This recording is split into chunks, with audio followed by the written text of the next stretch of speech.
In those time-frozen seconds, Thomas Maitland saw three things. The trees beside the road, the slope of the valley ahead, and the red Fiat turning in mid-air, silent, red against white and pale green and grey, as graceful as a dancer, and shocking in its irrationality. Then he heard the noise. The astounding impact of the Fiat and his own vehicle colliding, deafening, slamming the breath from his body. He must have stamped on the brakes of the van because it swerved. He felt it roll about.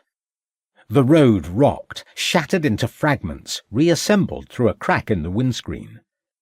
Through it, Thomas could see the sharp bend clearly again at the bottom of the hill, the green fields beyond, the melting snow under the beech trees.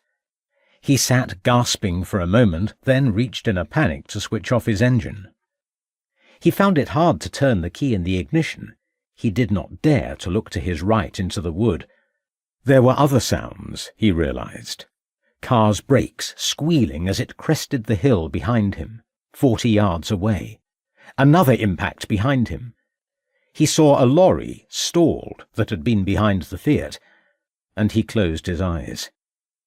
The Fiat had rounded the bend below, almost in the centre of the road. He saw it again coming towards him, steadily veering. He had put his hand on the horn. He had sounded it, he was sure. He recalled the noise of that, and then nothing, a blank. Only the elegantly turning Fiat in the air.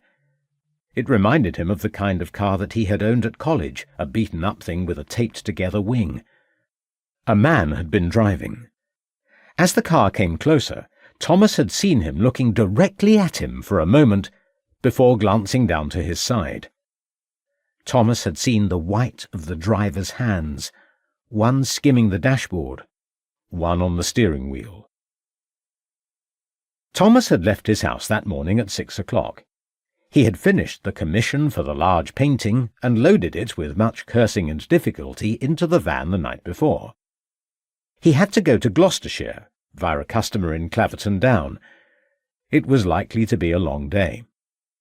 In the half-light of the morning he had stopped in the garden to look at the field beyond, waiting to see if the deer would come back to the maize stubble. A dawn light.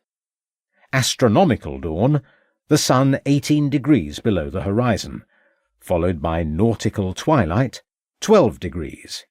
Civil twilight, 6 degrees. He rubbed his forehead, frowning quizzically. Emptied of what mattered, his brain had become saturated with pointless information. He was a repository for it. He'd become a place where names and facts and numbers washed up. Sometimes his old life intruded, 32 years in the police force, cases he'd rather forget than remember. Leaving the force 9 years ago, he had visualized what he did now, thinking of landscapes, his drawings alive with contours, colours to block the grey. Fran was there only occasionally. She crept back only when his guard was down. His dog was at his side, and looked up at him expectantly. Thomas glanced down at the terrier, the appallingly named Fish, who had become his shadow, mirroring his footsteps and stance, a canine slow waltz. Fran had named him. That had been 4 years ago. "You can't call a dog Fish," he'd objected, laughing, when she had stood at their back fence with it wet from the stream and wriggling as she held him on her hip. They'd only collected him from rescue the day before. "It's what he was chasing," she'd explained. The sunlight was fragmenting and reforming on the grass under the apple tree. Fish always sat next to him on the bench seat in the cab of the van, ears pricked. He was a very small dog, intelligent, with a calculating, knowing expression. He liked to lie on a dusty bed in the studio workshop watching the easel with half an eye. Only yesterday he had stood for over an hour by the stepladder in the garden as Thomas tended Fran's roses while an icy northeast wind blew around them both.